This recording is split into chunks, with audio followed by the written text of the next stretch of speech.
Essas questões elas têm sido um desafio também acho que para a maioria das equipes em saúde no país inteiro, porque nós temos como profissionais de saúde trabalhar com critérios técnicos e que eles sejam pautados em bases sólidas, né? Com a ciência, com o aporte não só tecnológico, mas também científico, de estudos, de casos, né? De metodologias bem definidas para que a gente possa caminhar.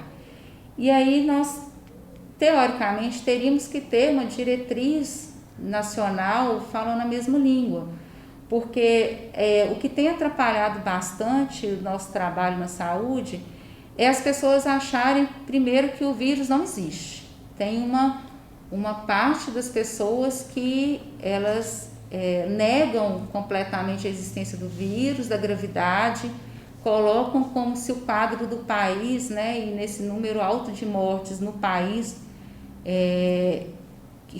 como se isso fosse um impacto só das mídias, né, das reportagens que são trágicas. Algumas pessoas atrelam essa questão da saúde a questões econômicas, né, que as pessoas têm que voltar a trabalhar, independente de ir. E a gente entende que você vai conseguir retomar o país, a cidade, o estado que melhor vai conseguir retomar a sua economia, aquele que tiver melhor controle da situação, né, de saúde no seu território. Então, se eu tenho as pessoas entendendo que o vírus é real, que ele existe, né? Se eu tenho as pessoas entendendo que é importante manter e continuar mantendo o distanciamento social, se as pessoas entendem que o uso de máscara de forma correta, que a lavagem das mãos, né, ou o uso de álcool gel faz a diferença, isso facilita, a gente tem pessoas conscientes. Porque nós, da área de saúde, que estamos na ponta, nós não temos a alternativa de não estar onde nós estamos nesse enfrentamento. Mas as pessoas, elas também têm que entender que elas são parceiras nesse processo e que o autocuidado, ele independe de uma fiscalização. Então, a gente vê as pessoas, às vezes, alarmadas com o aumento do número de casos, principalmente de assintomáticos, e as pessoas apontam, né? A gente tem que ter menos pessoas apontando dedos e eu acho que mais pessoas ajudando em soluções. Que soluções são essas?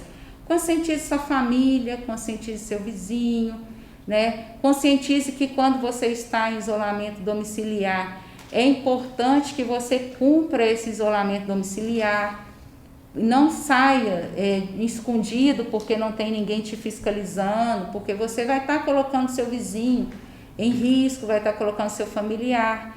Eu acho que a gente tem que trabalhar mais essa questão de consciência, da empatia também, né? As pessoas, elas, às vezes, nós temos alguns fiscais que vão abordar contra o uso correto da máscara ou de algum equipamento que vai se tornar um acessório nosso por muito tempo, e a pessoa ela fica nervosa, acha que o fiscal está ali para prejudicar, e não é.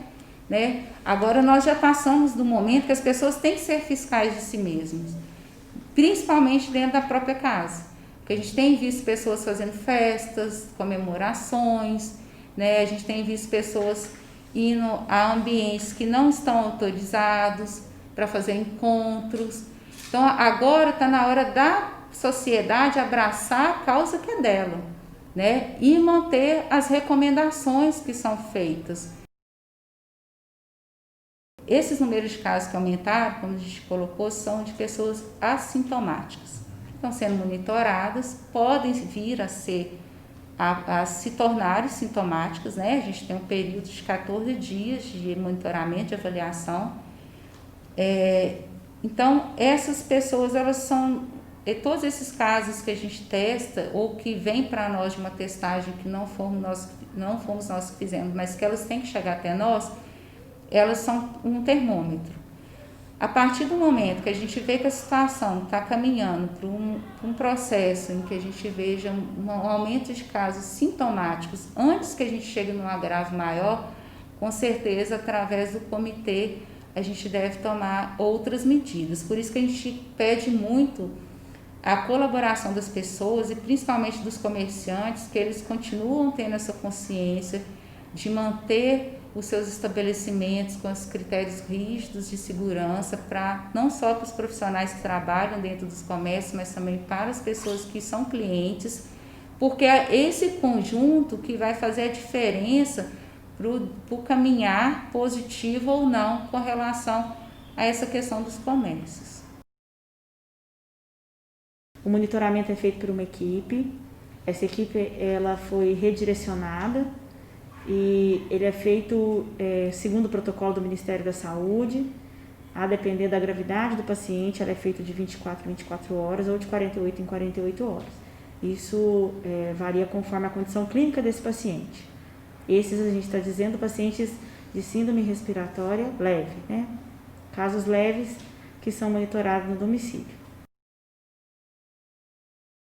Foi, na verdade, esse momento onde outros municípios também aderiram, né, e que foi uma ação inicial, nós consideramos de suma importância para que a gente pudesse ter um controle melhor, não só em Matosinhos, mas na região, né, que se somou à ação de outros municípios, e que a gente impedisse uma proliferação na qual nós não pudéssemos nos preparar de uma maneira a dar assistência àqueles casos que seriam mais agravados.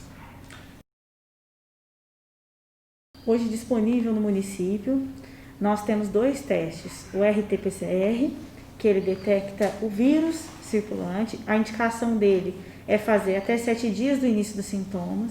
A prioridade para esse tipo de teste, segundo o protocolo do Ministério da Saúde, são pessoas com síndrome respiratórias agudas graves. São pacientes com comorbidades, doenças prévias, né? Pacientes que têm um risco maior de adoecimento e pessoas que estão naquele momento com um sofrimento respiratório mais importante. É feita alguma contraprova, caso? Não é feito contraprova. Para o Ministério da Saúde, o paciente testado positivo ele é considerado positivo, não é necessário uma contraprova desse teste.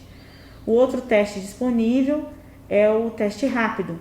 Esse teste foi encaminhado pelo Estado, nós temos ele no município, descentralizamos para as unidades básicas de saúde, algumas delas que têm aporte para poder fazer, né, que têm condição para poder isolar o paciente, atender esse paciente.